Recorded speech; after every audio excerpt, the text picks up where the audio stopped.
So every 21 hours, a woman is sexually assaulted on an American college campus. My name is Kyle Waltman. She already introduced me, but I'm going to go ahead and just give you the spill again. I've been a student here for the past 2 years. I've been here every semester since I graduated high school. I graduated from East Central High School in 2013. I'm a member of the Honors College, and I have been since my first semester here. And last semester, we decided to start up a project where we all picked something that was going to benefit the community, maybe even the state, to an extent the nation at large, directly through what we could do in research. And so I picked sexual assault on college campuses. This is a really prevalent problem, and when you look at statistics, it's quite clear that it's more than just an epidemic. It's like a sign of moral decay. Statistics show that 1 in 4 women will be sexually assaulted by the time they finish their academic careers. And of those 1 in 4, they are 4 times more likely to be sexually assaulted by someone they know than a complete stranger. Of course, that person they know they might think is a friend, or it could be just an acquaintance they meet at a party, but in the end, it's not going to be someone that they feel weird around. It's probably someone that they're trying to trust or have some type of comfort around. And so today when I talk to you, we're going to be talking about, we're going to kind of focus on the 3 kind of ways we can look at sexual assault on college campuses and how to prevent it. The first being how to utilize the kind of typical methods that we pretty much have probably heard of to prevent sexual assault. Also with a focus on something called the Green Dot Initiative, which I'm going to go to later. Second, we'll be speaking on the role that men play in preventing sexual assault on college campuses, because it's where my research is mainly focused on.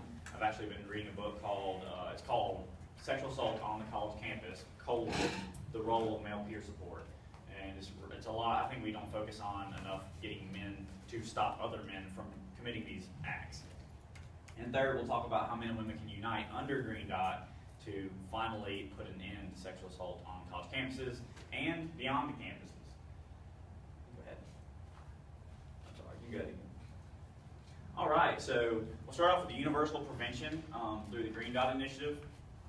Well, first of all, if we're going to prevent sexual assault, we need to reach out to those who have already become victims of sexual assault. And so reaching out to them, listening to them, directing them towards someone who can send them to the right authorities, or encouraging them to go to the authorities, putting them in contact with someone who, like a group or organization that's dedicated to kind of leading them down a path of like healing and restoration. That way they don't go into like some path of reclusion and self-blame. All of these things are vital, and you kind of got to help the wounded soldiers before you can press on in battle, so to speak. But once you've done that, it really comes down to, okay, well, let's make sure that these women aren't being sexually assaulted so that we don't have to go back and try to mend their wounds. And so, actually, I'm going to go into a spill about Green Dot.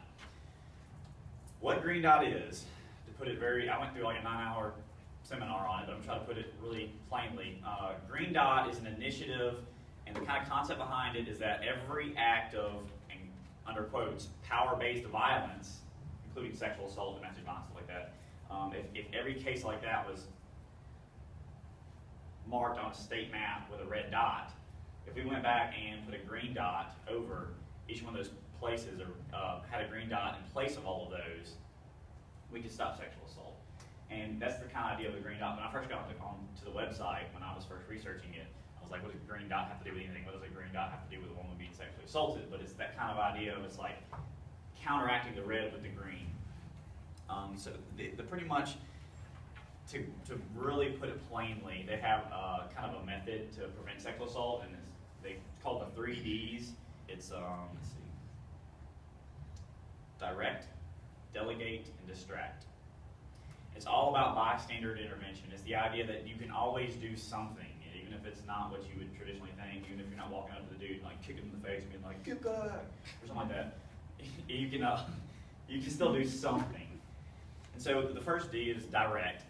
And by direct, it means kind of what I just said, maybe not to that extreme, because you may not be Bruce Lee, but it's direct intervention with the scenario. What's going on? You walk up and you say, like, yeah, are you okay, ma'am? Or you're like, hey, man, you need to back off. Even if you go by yourself, or you get other people and you directly intervene with the situation, it can be very effective. It can also be dangerous. If it's like maybe a group of guys, you might want to get more men to go. If it's a big man, a woman may not want to take a direct approach because she might feel that it might put herself in danger if she already sees another woman in danger with this man. So that can be a very useful method, and it can also be a very dangerous one. That's okay, because there's two other D's. You also have direct, which, you also have delegate, which is what it sounds like. You delegate someone else to take care of the situation, whether you go get somebody who is another big guy and be like, hey, go do something, or you go get the authorities, or get a security guard, or notify the faculty, or whatever you delegate someone to take care of the scenario, and you still did something, because apparently they weren't aware of the situation. You now made them aware of it, and it stopped. The third D, which is pretty funny when it can be, is called distract. And we actually did like a bunch of different scenarios. We were given scenarios, and we had to like pick a different method of how we could prevent it and come up with different ideas. And the distracts were always funny, because like one of the scenarios was, and it's actually really happened. There's a YouTube video of this guy, this man and this woman, this couple are going at each other, and the man's just like threatening her in her face. And this guy's on a bus eating a bag of potato chips. And he like just stands between them and just like starts eating potato chips. And he just kept eating them. And like they're just trying to yell at each other, and he's just like getting in their way and just eating potato chips. And so like the potato chip company gave him a lifetime supply of potato chips for taking a stand and doing something. He just distracted them. It can be anything from like that to being at a restaurant and hearing a man like, berating his wife, and then you just spill your drink on the ground, make a big mess, or be like, hey, what do you order? And kind of get their mind off of it. That's putting it very plainly and very, very shortly. I'm actually meeting with Dr. Bradley. I've already met with him once. I'll be meeting with him again tomorrow to speak on getting some type of implementation into like the freshman seminars to have like a sexual assault prevention thing, and have the Gulf Coast Women's Center for Nonviolence come down and speak to everybody and give them kind of a brief overview of Green Dot, more so than I just did right there. But anyway, this Green Dot initiative and utilizing these methods can really be the difference between a woman going into a type of like reclusion and self-blame and oh, it's my fault, or going into like a kind of path of empowerment and strengthening from that. There's also campaigns and rallies you can take part in. Take Back the Night is a great one. It's kind of the idea behind it is that women have the right to be out after dark without having a man be there, without the fear of being sexually assaulted. There's also the White Ribbon campaign, which is a male that was started by men. It's men standing up against sexual violence. There's also the International Day Against Victim Blaming, which I really don't think I need to go into detail about that, because it's International Day Against Victim Blaming. We do have kind of a culture that likes to blame the victims. We like to say, oh, she got drunk, it was her fault. But the logic kind of breaks down when you're like, okay, so you're too intoxicated to watch my kids, but you're not too intoxicated to have sex with me.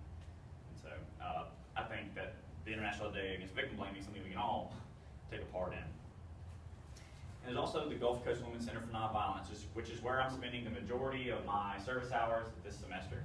I have to meet a minimum of 30, and a minimum, though I'm probably going to do well over, because this is something I'm actually care about. If you can't donate time down there, I've been donating time, and they're great women down there, and they really care, and they do some great things. If you can't donate time, they always take monetary donations. And online they have like a little page where you can donate like a small amount of money. It's like $10 to $20. It tells you like what you can spend on that $10 to $20, like what you could spend on it, and it says when you give to them what they spend it on. They have like, of course, deodorant, clothes, and shampoo, and soap, and stuff like that for these women that go down to the shelter. And then, like on the other side, it's like pizza or like a movie or whatever. Just a bunch of things that we just take to eat, take for granted, and stuff like that. But moving on from this, we can go on to the role of male peer support. I'm actually still kind of just doing research about this, so I won't go too far into it. Like I said, I'm reading that book. It's the Sexual Assault on College Campuses, the role of male peer support.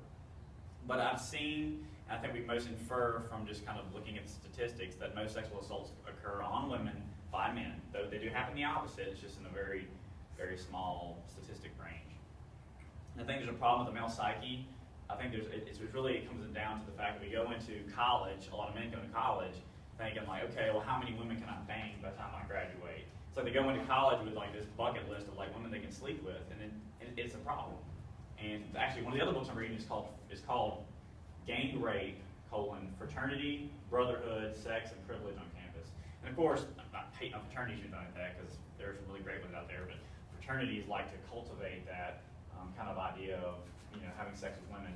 And then the book starts out talking about how these when you get initiated to the fraternity, they would drug a freshman girl and gang rape, have sex with her, just to kind of have some sick sacrament. One of the quotes was actually from a fraternity from like 1987, and then like the quote was, "When I'm old and gray, I'll only gangbang once a day." And so that was like something that they looked up to and kind of cheered upon. So that obviously shows there's a sign of a need for moral reform there, regardless of what your beliefs are. We can all uniformly agree that sexual assault is bad, and obviously that's connected to the fact that men see women as objects, usually. But if we can hold each other accountable for these things, and we don't have to worry about the future men coming to these college campuses with these same concepts, if we can change the concept of what college is about and what how women should be viewed and what sex is all about, then we don't have to worry about them going in here thinking that they have to prove themselves by having sex with these women, and when they can't, they feel like they have to force it on them by drugging them or taking physical advantage of them. And so we also live in this kind of society where it's like if it feels good, do it, even to the extent that we would actually kind of force ourselves upon another person. And we don't like being told what to do. So I'm not here to tell you, that you should have these views towards women, or that you should look at sex this way or that way. I'm simply saying that you kind of open your mind to the idea that the way that we men look at women and the way we kind of listen to music and the way music projects women as objects and pieces of meat, how that can have a strong connection to the problems we face in society.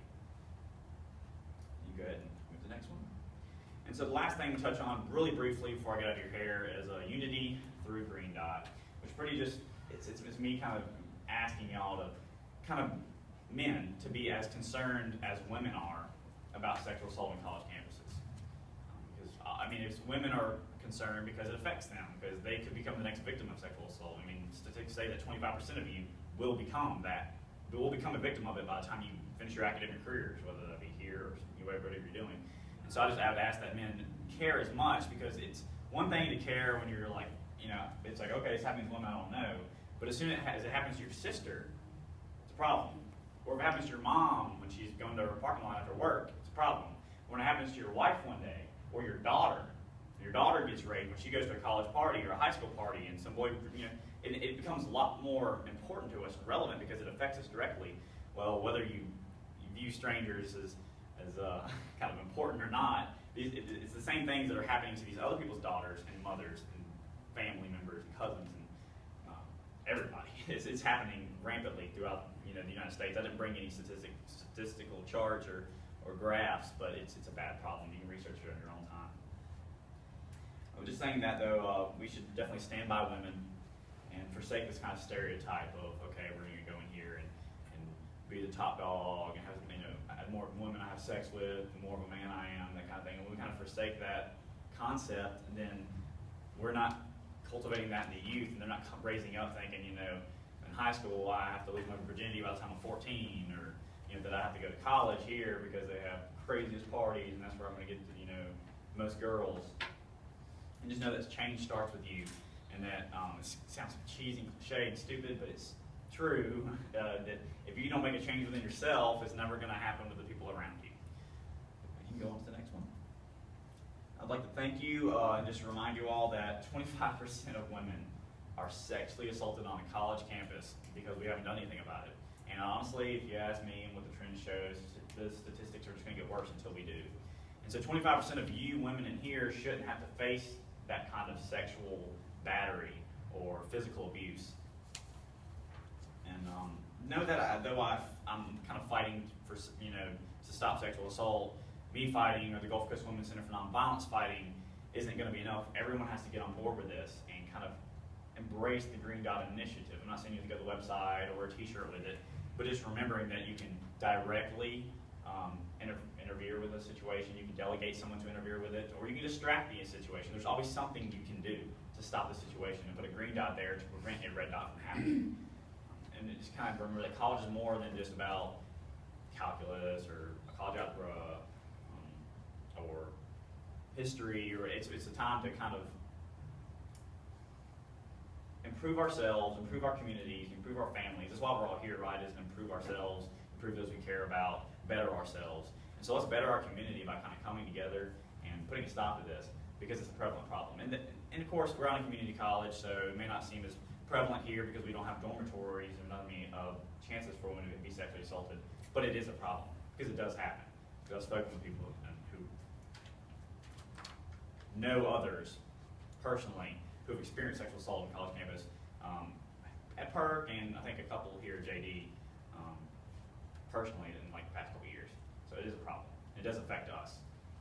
So let's make statisticians liars, and thank you very, very much for listening to me, and I hope you got something good from this. Thank you.